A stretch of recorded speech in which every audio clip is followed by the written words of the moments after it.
It was the kind of cold that seeped into your bones. The kind that made you feel as though the world itself was holding its breath.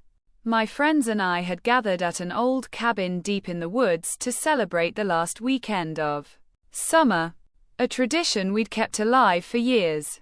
We had no idea this time would be different. This time, we'd encounter something that would haunt us forever. The cabin was simple. 2 stories, a creaky porch, and a fireplace that sputtered and crackled with just enough life to stave off the chill. Around midnight, with the fire casting flickering shadows, someone suggested we tell ghost stories. It was harmless fun. Or so we thought. As the stories unfolded, each more gruesome than the last, the air in the room began to change. The laughter faded, replaced by unease. The fire dimmed. We blamed the drafty windows. But the truth was, something else had entered the cabin. It started with a sound, distant, faint, like the hum of a whisper carried by the wind. None of us could pinpoint its origin, but it was enough to stop our conversation. Then came the knocking. Slow, deliberate, and rhythmic. 3 knocks. Then silence. 3 more. Closer this time. Probably just the wind, Mike said, though his voice trembled. Despite his words, none of us moved.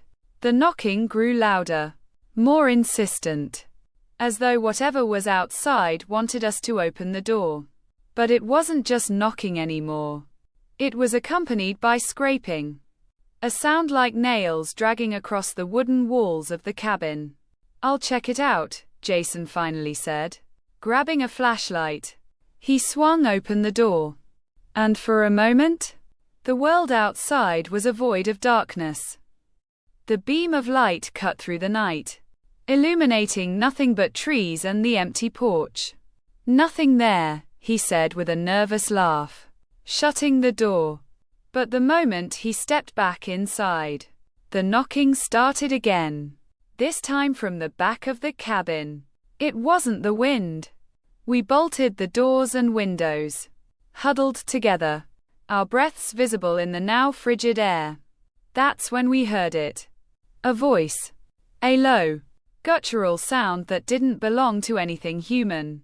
"Let us in," it growled, though the words seemed to come from everywhere at once. Tears streaked down Emma's face. "This isn't funny anymore," she whispered. "We're not doing this," I said, my voice shaking. "This isn't us." The cabin shuddered, as though gripped by an invisible hand. The walls seemed to breathe, expanding and contracting. The fire in the hearth went out, plunging us into darkness. Then the smell hit us. Rot, decay, like something long dead had been unearthed. The flashlight flickered as Jason swung it wildly around the room. In its beam, for the briefest moment, we saw them. Figures, pale, gaunt, their eyes empty voids, standing just beyond the windows, staring in at us.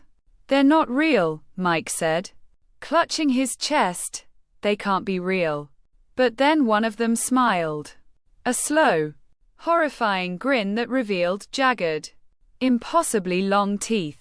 We ran upstairs, barricading ourselves in the small attic. The knocking turned to pounding. The voice now a chorus of whispers and growls. "Let us in," they chanted. "Let us in." The floorboards creaked as if the weight of dozens of feet were moving below us. We heard the sound of furniture being tossed, glass shattering, and finally, the unmistakable groan of the cabin's front door being forced open. Jason clutched a crowbar he'd found, ready to fight whatever came through the attic door. But the door never opened. Instead, the roof itself seemed to peel away, exposing us to the night sky.